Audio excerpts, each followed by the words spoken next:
আল্লাহ পাক আজকে আপনাকে হয়তো 1 কোটি টাকা দিয়েছেন, কালকে আল্লাহ না করুক 1000 টাকার জন্য মানুষের কাছে হাত পাততে বাধ্য করতে পারেন আল্লাহ পাক। এমনও কিন্তু দিন আসতে পারে, দিন সবার সবসময় সমান থাকে না। আজকে আপনার কাছে 1 কোটি টাকা আছে, কিছু মনে হচ্ছে না। কালকে কে জানে, আল্লাহ না করুক যে 1000 টাকা কারো কাছে চাইতে হচ্ছে, 1000 টাকার জন্য থেকে গেছে, হতে পারে না? রিজিককে মানুষ তাজিম না করলে রিজিক দূরে চলে যায়। দুটো বিষয় খেয়াল রাখবেন, দুটো বিষয়। এক হচ্ছে মাঝে মাঝে মনের মধ্যে কিছু আমল করার ইচ্ছা আসে, আসে না? মনে হলো যে আচ্ছা একটু 10টা আয়াত পড়ি, মনে আসে না মাঝে মাঝে, মনে হয় না? ওই সময় এই যে মনের মধ্যে যে এই ইরাদাটা জাগ্রত হওয়া, এটাকে আমরা বলি ওয়ারিদ।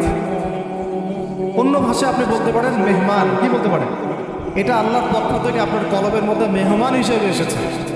এখন আপনি যদি আমলটা করেন, সেই মেহমান বারবার আপনার কলবে আসবে।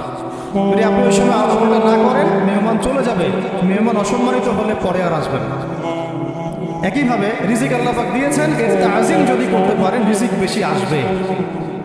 রিজিকের তাজিম সম্মান করতে না পারলে রিজিক আসবে না, বেশি কমে যাবে। উসমান রাদিয়াল্লাহু আনহু সবচেয়ে ধনী ছিলেন না? কেন জানেন? কেন? এটা কি জানেন কেন ধনী ছিলেন?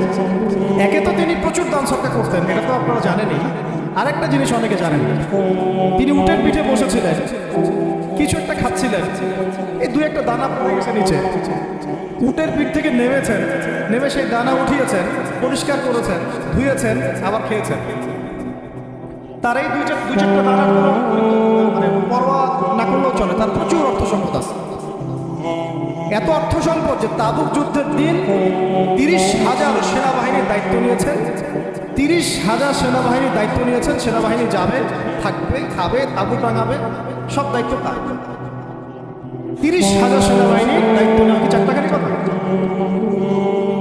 তো এই সাহাবী কয়েকটা খাবারের দানা উঠিয়ে খেলেন। নবী সাল্লাল্লাহু আলাইহি ওয়াসাল্লাম বলেছিলেন, তোমাকে আল্লাহ পাক রিজিক বাড়িয়ে দিবেন না কেন? তুমি রিজিকের যে তাজিম বা যে সম্মান তুমি করো, এর বদৌলতে আল্লাহ পাক তোমাকে বেহিসাব রিজিক দেবেন। 2টা বিষয় খেয়াল রাখবো। আমলের মেহমান হৃদয়ের মধ্যে আসলে তাকে ফিরায় না দেওয়া, তাহলে সেই মেহমান কিন্তু আর আসবে না। মেহমানকে মূল্যায়ন করলে মেহমান বারবার আসবে। আর রিজিকের তাজিম না করলে রিজিক কিন্তু আপনার ঘরে বেশি বেশি আসবে। এমনি তো হারামের যুগ, এমনি সুদের যুগ, এমনি ঘুষের যুগ। অলমোস্ট এভরি ফ্যামিলি সুদখোর এখন, অলমোস্ট এভরি ফ্যামিলি। মেয়েরা স্পেশালি যারা শাশুড়ি টাইপের, আপনারা মাইন্ড করেন না, তাদের সাইকোলজি যে এতই নিচে নেমে গেছে যে আমার মেয়ে জাহান্নামে যায় যাক, হ্যাঁ আমার মেয়ে জাহান্নামে যায় যাক, সমস্যা নাই, দুনিয়াতে সেজন্য ভালো থাকে। এটা কেন বললাম? একটা সুদখোরের ঘরে তুলে দিতে সে দ্বিধাবোধ করতেছে না, একটা দুর্নীতিবাজের ঘরে তুলে দিতে দ্বিধাবোধ করতেছে না, একটা ঘুষখোরের ঘরে তুলতে দ্বিধাবোধ করতেছে না, একটা মানে কি বলবো মাদক সেবী, ড্রাগ এডিক্টেড বা এই যে আর কি বলবো ফাসেক জালেম, এই ধরনের ঘরে উঠাই দিতেও সে দ্বিধাবোধ করছে না। 5তলা বাড়ি চাই আমার মেয়ে 5তলা বাড়ি থেকে সুখ থাকবে। এই যে সুখের ডেফিনেশন এখানে দিয়েছেন আপনার। এই জন্য কত হাজার হাজার মেয়ের জীবন নষ্ট করে দিয়েছেন আপনার।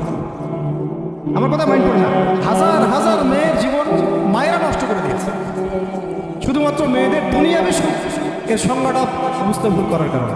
এর নাম যদি সুখী হইতো তাহলে অমুসলিমরা সুখী না কেন, পশ্চিমারা সুখী না কেন, ওরা আত্মহত্যা করে কেন?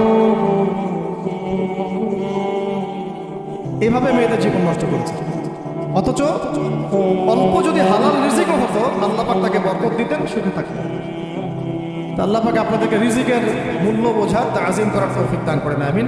অনেক ভিতরে চলে যাচ্ছে আমি, সময় আমাদের হাতে সময় আসতেছে।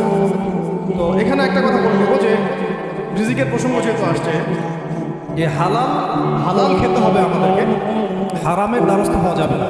আপনার স্বামী যদি হারাম খায়, আপনি স্বামীকে বুঝান, তাকে ওই চাকরি ছেড়ে দিতে আপনি উৎসাহিত করেন।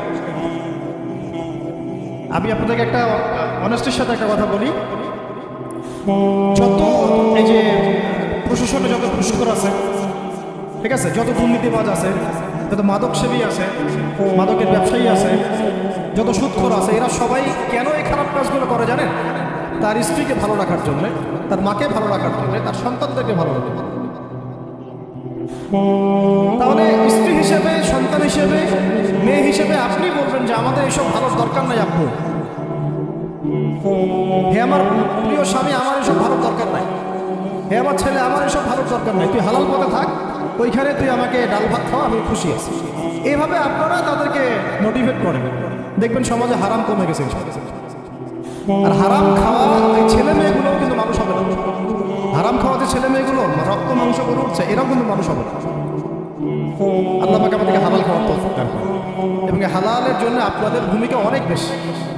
আমরা উত্তরবঙ্গ সহ দেশের বিভিন্ন জায়গায় সফর করে যেটা দেখেছি, যত সুদী এনজিও আছে না, এনজিওগুলোর মধ্যে মহিলাদের নামই বেশি, জানেন? মহিলাদের নাম বেশি সুদী এনজিও থেকে। তো এই দাওয়াতগুলো আমরা মা বোনদেরকে দিতে চাই যে কোনো অবস্থাতে যেন হারাম রিজিকের দিকে আপনারা না ধাবিত হন, এবং রিজিকের তাজিম করেন, পরিবারের মধ্যে হৃদ্যতা ভালোবাসা বজায় রাখেন, একে অপরকে বিশ্বাস, সম্মান এবং শ্রদ্ধা করেন। ইনশাআল্লাহ তাআলা আপনাদের পরিবারও সুখী হবে, রিজিকও সুন্দর হবে এবং রিজিকে বরকত হবে ইনশাআল্লাহ। এরপরে আমি আরেকটা পয়েন্ট নোট করেছি, বলে শেষ করে দিচ্ছি যে এটা স্পেশালি আমি আমাদের ওইসব দিনই বোনদেরকে বলতে চাচ্ছি যে বোনেরা এখনও বিয়ে শাদী করেন নাই। সেটা হচ্ছে যে বিয়ে করার আগেই দিনের বেসিক লেখাপড়া শেষ করে। এত পাগল হওয়ার দরকার নেই। চরিত্র হেফাজত হচ্ছে না, রোজা রাখেন, ঠিক আছে? দিনই পড়াশোনা আগে শেষ না করে বিয়ে করতে যায় না। বহু আলেমা যারা মাদ্রাসা লাইনের ছাত্রী ছিল, দিনই পড়াশোনা শেষ না করে বিয়ের পিড়িতে বসার কারণে কেরিয়ার ধ্বংস হয়ে গেছে। বিয়ে পরে করেন, আগে পড়াশোনাটা, তুলনামূলক পড়াশোনাটাকে শেষ করে নেন। তুলনামূলক পড়াশোনা শেষ করতে 18 থেকে 20 বছর বেশি লাগে না। যদি আপনি শুরু থেকে শুরু করেন, একদম 18 থেকে 20 বছর হতে হতে আপনার পড়াশোনা মোটামুটি শেষ হয়ে যাবে। আর যে সাবজেক্টগুলো বললাম আমি, ওইগুলোই বেসিক পড়াশোনা। এখন এটা হয়তো সবার ভাগ্যে নসিব নাও হতে পারে, সেক্ষেত্রে বিকল্প অপশন আমরা যাব। কিন্তু আগে মূলনীতি হচ্ছে একটা লেভেল পর্যন্ত পড়াশোনা করার পরেই বিয়ে করেন, কারণ বিয়ের পরে আপনার যত রেসপন্সিবিলিটি আসবে, এটা তখন পড়াশোনা মেনটেন করা এতটাও সহজ না, প্রায় অসম্ভবের পর্যায়ে। আর দু একটা বাচ্চা কাচ্চা হয়ে গেলে তো তখন আর কোনো কথাই না। তাহলে আপনারা কি আমাদেরকে আয়েশা রাদিয়াল্লাহু আনহার মতো একটা প্রজন্ম দিতে পারবেন না? যদি এটা আপনাদের উদ্দেশ্য হয়, সেক্ষেত্রে কি পড়াশোনা শুরু থেকে করা উচিত না? এখন এই সুযোগটা আমাদের সব বন্ধুদের সামনে হয়তো থাকে না, এই জন্য আমরা বললাম যে বিকল্প অপশনগুলোতে আপনারা দিন শেখার চেষ্টা করেন। আর এরপরে যখন বিয়ে করবেন, পড়াশোনা মোটামুটি শেষ হয়েছে, বিয়ে করবেন, এখন 18-20 বছর বয়স হয়ে গেছে, এখন আল্লাহর ওয়াস্তে দুনিয়াবি বিষয়কে সর্বোচ্চ অগ্রাধিকার দিয়ে না, আজীবন পস্তাবেন, এবং একবার পস্তানো শুরু করলে এই পস্তানো আজীবনও শেষ হবে। তখন মেইল করে মেসেজ করে কোনো লাভ হবে না, কারণ আপনি বিয়ের আগে দিনকে প্রাধান্য দেন নাই, বরং দুনিয়াকে প্রাধান্য দিয়েছেন। আপনি বিয়ের আগে দিনকে প্রাধান্য দেন নাই, বরং দুনিয়াকে প্রাধান্য দিয়েছেন। যখন আপনি সবসময় পরকালকে, আল্লাহকে, তার রাসূলকে প্রাধান্য দিবেন, দিনকে প্রাধান্য দিবেন, দুনিয়া আল্লাহই গুছিয়ে দিবেন। আর যখন আপনি দুনিয়াকে সর্বোচ্চ অগ্রাধিকার দিবেন, দিন আপনার কাছ থেকে দূরে সরে। দিনের একটা গায়রত আছে, ব্যক্তিত্ব, দিনের একটা স্বতন্ত্র গায়রত আছে, সে সবার কাছে ধরা দেয় না। যেটাকে মূল্যায়ন করে তার কাছেই দিন আসে, যেটাকে মূল্যায়ন করে না তার কাছে দিন আসে না। দিনদার ছেলেকে প্রাধান্য না দিয়ে বিয়ে করতে যায় না, জীবনটা ধ্বংস হয়। হ্যাঁ, আমি বলছি না দিনদার ছেলে মাদ্রাসাতেই থাকে না, ইঞ্জিনিয়ার লাইনেও থাকতে পারে, ডক্টরও হতে পারে, ইঞ্জিনিয়ারও হতে পারে, কিন্তু এটা বাহ্যিকভাবে এটাকে জাস্টিফাই করাটাও ডিফিকাল্ট। কিছু কিছু ক্রাইটেরিয়া দেখে আপনি একটু আন্দাজ করতে পারেন, পুরোপুরি হয়তো কখনোই বুঝতে পারবেন। সেটা হচ্ছে দিনের প্রতি তার ফিকির কেমন, দিন নিয়ে তার কাজ কেমন, তার লাইফস্টাইল কেমন, তার পরিবার কেমন, কোন পরিবেশে সে বড় হয়ে উঠেছে, তার একাডেমিক্যাল সার্টিফিকেট কেমন, তারপরে তার দাওয়াতের মেহনতে অ্যাক্টিভিটিস আছে কিনা, বা ব্যবসা হালাল কিনা, বা চাকরিটা হালাল কিনা, নামাজ ঠিক আছে কিনা, তার মধ্যে সুন্নাহ আছে কিনা, এগুলো কিছু কিছু বাহ্যিক সাইন যেগুলো দেখে আমরা একটা আইডিয়া নিতে পারি। তারপরে বলবো যে এখানে 100% আপনি এনশিওর হতে পারবেন, ওইটা আল্লাহ পাকের হাতে। ওইটাও যদি এনশিওর করতে চান তাহলে কি করতে হবে? তাহলে নিজেকে দিনদার হতে হবে। আমি নিজে যদি ভালো দিনদার হই তাহলে ইনশাআল্লাহ আল্লাহ পাক আমাকে দিনদার স্ত্রী দিবেন। নিজে দিনদার না, তাহলে কি রেডিমেড দিনদার ছেলে আসবে? কখনই আসবে। দোয়া করতে হবে, রব্বানা হাব লানা মিন আজওয়াজিনা ওয়া যুররিয়াতিনা কুররাতু আ'য়ুন ওয়াজআলনা লিল মুত্তাকিনা ইমামা। দোয়া করতে হবে যে রব্বি হাবলি মিনাস সালিহিন, রব্বি হাবলি মিন লাদুনকা যুররিয়াতান তাইয়্যিবা ইন্নাকা সামিউদ দুআ। এই বিষয়গুলো দিকে খেয়াল রাখবেন। আর শরীয়তের মেজাজ মাথায় রাখা। শরীয়তের মেজাজের কথাটা আজকে এই জন্য বলছি যে আমরা আমাদের দেশে যে প্রবলেমটা দেখি, ইসলামের পূর্ণাঙ্গ বিষয়গুলো মানুষ মাথায় রাখতে চায়। ইসলামে যেমন নামাজ, রোজা, হজ, যাকাত আছে, ইসলামে কিন্তু দাওয়াত, তাবলীগ, জিহাদও আছে, তাই না? ইসলামে কিন্তু শরিয়া আইনও আছে, হুদুদ, কিসাস আছে, ইত্যাদি আছে। আমাদের সমাজে দেখেন নামাজ শব্দ পরিচিত কিন্তু কিসাস শব্দ পরিচিত। কিসাস মানে কয়জন জানেন? কিসাস শব্দ অর্থ কি?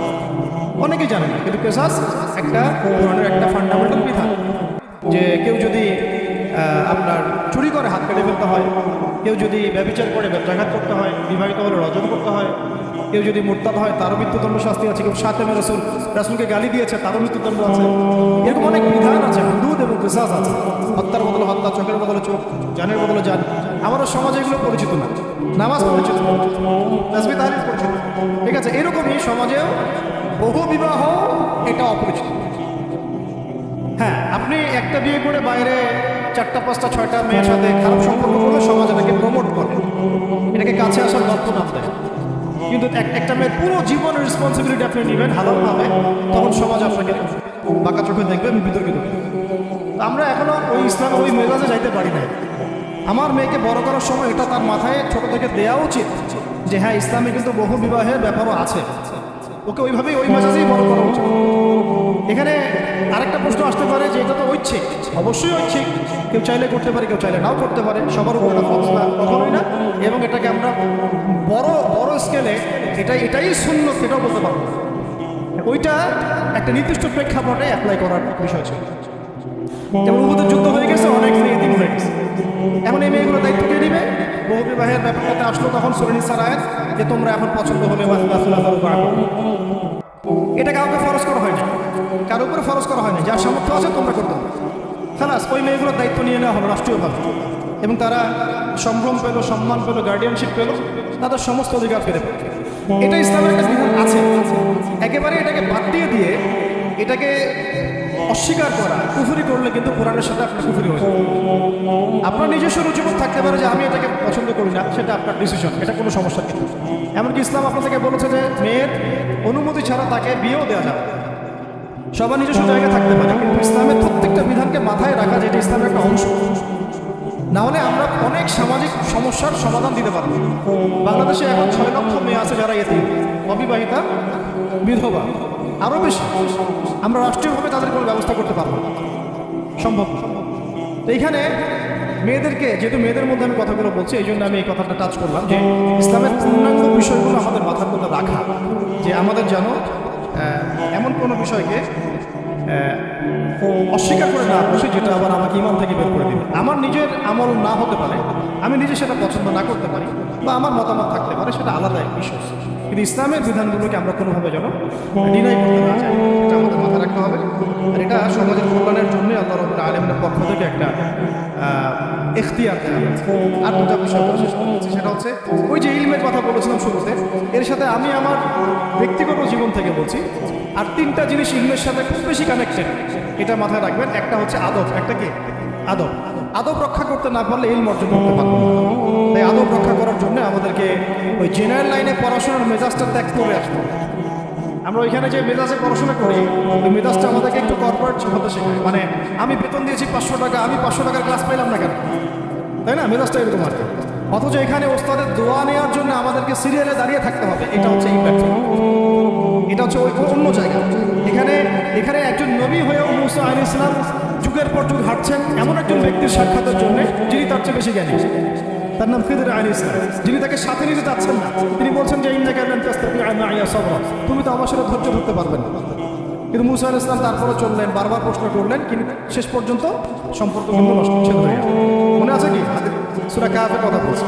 তো এটা হচ্ছে এই ইলমের জায়গাটা এমন একটা ইলমের জায়গা যেখানে আদব রক্ষা না করলেই পাওয়া যাবে।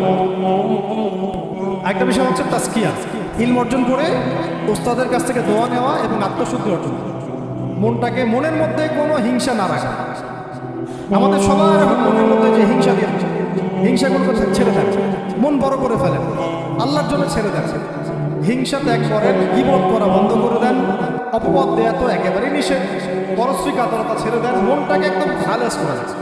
একদম সাহাবী সম্পর্কে নবীজি বলছেন, এই যে এখন যে সাহাবী ঢুকবে মসজিদে ও জান্নাত, সবাই আগ্রহ নিয়ে বসে আছে, কে এসে ঢুকলেন জান্নাত, পরের দিনও সেম পথে, এখন যে ঢুকবে সে জান্নাতি। সেম সাহাবী ঢুকলেন, পরের দিনও সেম পথে, এখন যে ঢুকবে সে জান্নাতি। সেম সাহাবী ঢুকলেন, এবার একজন সাহাবী কৌশল করে তার বাসায় গেলেন, দেখি তো কি আমল করে সে। তো দেখলেন তো রাত্রেবেলা তাহাজ্জুদে উঠতেছে না, এসব নামাজ পড়ে ঘুমাই গেছে, ফজরের নামাজে উঠবে। 3 দিন থাকলেন, 3 দিন সেম সেম। তখন তিনি বলেন, আচ্ছা ভাই, তোমার ব্যাপারে নবীজি এরকম মন্তব্য করেছে, তোমাকে তো এমন করে খাস আমল করতে দেখলাম না। তো তিনি বলছেন, আচ্ছা একটা বিষয় হতে পারে, আমি অত বেশি আমল হয়তো করি না, কিন্তু আমি যখন ঘুমাতে যাই আমি সবাইকে মাফ করে দিয়ে ঘুমাই। মন ফ্রেশ, মনটা থেকে সব বের করে দেওয়া, এটা তাসকিয়া, এটা ইলমের সাথে সম্পৃক্ত। আল্লাহ পাক আমাদের সবাইকে এই বিষয়গুলো বোঝার তৌফিক দান করুন। আর এরপর আমি বলবো যে সন্তান প্রতিপালনে যত্নশীল হন, কারণ এরপরে তো আমাদের অ্যাসেট তারাই। এবং মেয়েদেরকে আমি বলবো যে আপনারা বেশি বেশি সন্তান নেবেন। কে শিখাইছে একটা বাচ্চা নিতে হবে, দুটা বাচ্চা নিতে হবে? এগুলো বোগাস কথাবার্তা পশ্চিমারা শিখাইছে। আর নবী সাল্লাল্লাহু আলাইহি ওয়াসাল্লাম কি বলেছেন? আমি সেই নারীদেরকে নিয়ে গর্ব করব যেই নারীরা বেশি বেশি সন্তান জন্ম দেয়। আমি আমার উম্মতের সংখ্যা নিয়ে গর্ব করব। হ্যাঁ, সবার ফিজিক্যাল কন্ডিশন একটা হতে পারে, কিন্তু এই মানসিকতাটা ত্যাগ করতে হবে যে আমার একটা, দুটি সন্তানের বেশি নয়, একটি হলে আরো ভালো হয়। এসব পশ্চিমা তন্ত্রমন্ত্র বন্ধ করতে। ঠিক আছে, এরপরে বলবো যে মিডিয়া দিয়ে, আচ্ছা এই সন্তান প্রতিপালনের ক্ষেত্রে একটা কথা বলে দিই যে প্যারেন্টিং এর অনেক বই বাজারে বের হয়েছে, প্যারেন্টিং টিপস আছে। এই প্যারেন্টিংটা নিয়ে আলাদা ইনশাআল্লাহ ডিসকাশন করবো, এখানে অনেক কথা বলার আছে। সন্তান প্রতিপালন একটা শিল্প, সন্তান প্রতিপালনটা একটা শিল্প, খুব ধৈর্যের কাজ, সবরের কাজ, লেগে থাকার কাজ। সন্তানকে সময় দেওয়া, ওর খাবারের দিকে খেয়াল রাখা, ওর মানসিকতার দিকে খেয়াল রাখা, ওর ফিজিক্যাল অ্যাক্টিভিটিস থেকে খেয়াল রাখা, ওর মানে আত্মা দূষিত হয়ে যাচ্ছে কিনা এটা খেয়াল রাখা, ওর ভালো একাডেমিক পরিবেশ নিশ্চিত করা, ভালো ওস্তাদ দেওয়া, ওর সাথে মেশা, ওর সাথে ওকে আদর করা, অনেক কিছু আছে। এটা নিয়ে ইনশাল্লাহ আমরা একদিন আরেকটা সেশন করবো ইনশাল্লাহ। সন্তান প্রতিপালনের সাথে আমি বলবো যে প্রচলিত যে মিডিয়াগুলো, এই যে বাংলা, স্টার জলসা, এই যে পিছনে লেখা আছে অপসংস্কৃতি, এক কথায় বিজাতীয় অপসংস্কৃতি, এই মিডিয়াগুলো বাসা থেকে বন্ধ করে দেন। টেলিভিশনের দরকার নেই। অনলাইনে আমরাও কিছু কিছু ক্ষেত্রে আসলে আমরাও অনলাইনের মধ্যে ডুবে গেছি। আমি নিজেও ফিকির করছি, চেষ্টা করছি এখান থেকে বের হওয়ার জন্য, আপনারাও বের হন। প্র্যাকটিক্যাল জীবনে আসেন, এটা একটা ভার্চুয়াল জগৎ। এখান থেকে আমরা যা দেখি এটা আমাদের মাথার মধ্যে প্রভাব বিস্তার করছে। বহু সামাজিক ঘটনা এবং পারিবারিক অঘটন এই ফেসবুক, ইউটিউব থেকে হচ্ছে। এই কন্টেন্টগুলো দেখা আমাদেরকে বন্ধ করতে, বাস্তবতার সাথে এগুলো কোনো সম্পর্ক নেই। আমাদের কিতাব পড়ার অভ্যাস বেশি করে বাড়াতে হবে, উস্তাদদের সহবতে যাওয়া, আমল করা, কান্নাকাটি করা, দোয়া করা, ইস্তেগফার করা, আল্লাহর সাথে কানেকশন। আল্লাহ পাক আমাদেরকে মিডিয়ার এই রং ঢং, বলি আমি, মিডিয়ার এই রং ঢংগুলো দেখবো। মিডিয়া একটা কিছু দেখলে আমাকে কেন কিনতে হবে? কেন আমি একটা মিডিয়াতে দেখলাম যে এরকম একটা নতুন অর্নামেন্টস আসছে, আমাকেই কেন কিনতে হবে? কেন আমি ওটার জন্য আমার বাসার চাপ দিব? কেন ওইটা আমি আমার পরিবারে ফাসাদ সৃষ্টি করার কারণ হবে? প্রয়োজন নাই। আর আমাদের মানে মাদ্রাসার মেয়েদেরকেও এইসব থেকে দূরে রাখতে হবে, মিডিয়া থেকে দূরে রাখতে হবে। মানে সব মিডিয়া উপকারী না, বরং মিডিয়ার মধ্যে 99%ই ইসলামিক মিডিয়া না। যদি এটা হতো যে সব এর মধ্যে অ্যাটলিস্ট 10% ইসলামিক মিডিয়া, তাহলে বলতাম ওগুলো অ্যাটলিস্ট দেখে। এখানে কিন্তু সেই সুযোগটাও পাচ্ছে না। খুব কম মিডিয়া আমাদেরকে প্রকৃত বিষয়টা শেখায় এবং সত্যের কাছাকাছি নিয়ে আসে। বেশিরভাগ মিডিয়াই প্রতারণাপূর্ণ এবং কর্পোরেট সেকশন, এগুলো থেকে আল্লাহ পাক আমাদেরকে দূরে থাকার তৌফিক দান করেন। এবং এই কালচারগুলো ছেড়ে দেন। হিন্দুদের কালচারের সাথে আমাদের কি সম্পর্ক? আমরা মুসলিম, আমরা মুহাম্মদ সাল্লাল্লাহু আলাইহি ওয়াসাল্লাম, আমাদের সাথে মুশরিকদের কি সম্পর্ক? আমাদের সাথে ইহুদিদের কি সম্পর্ক? আমাদের সাথে খ্রিস্টানদের কি সম্পর্ক? আমরা কেন আমাদের সংস্কৃতি গ্রহণ করি? কিসের জন্মদিন, কিসের মৃত্যু দিবস, হ্যাঁ কিসের এসব গায়ে হলুদ, কিসের এসব বউ ভাত, এগুলো কি? এগুলোর সাথে আমাদের কি সম্পর্ক? আমাদের সাথে সম্পর্ক হচ্ছে হিজাবের, সালাতের, তাসবিহ, সিজদার, জায়নামাজের, আতরের, খুশবু, মিসওয়াকের। আমাদের সাথে এগুলো আমাদের সাথে সম্পর্ক হিজাবের। আমাদের সাথে সম্পর্ক ইসলামিক ক্যালিগ্রাফি, ইসলামিক। আমাদের সাথে সম্পর্ক কোরআনের। হাদিসের, সিরাতের, লেখাপড়া, ইলমি পরিবেশের, তাসাউফের, এগুলো আমাদের কালচার।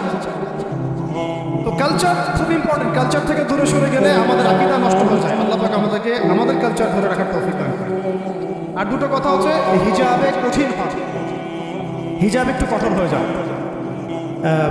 এটা নিয়ে হয়তো আলোচনা শুনেছেন আপনারা, আমি জানি না পয়েন্টে এসেছিল কিনা। হিজাবে আরও অনেক কঠিন হতে হবে আমাদেরকে, আস্তে আস্তে আরও। একবারে তো হয়তো আপনারা সব কিছু শক্ত করে ধরতে পারবেন না, অ্যাটলিস্ট আপনার ধারাবাহিকতা বজায়। হিজাবে অনেক কঠিন হওয়ার চেষ্টা করি।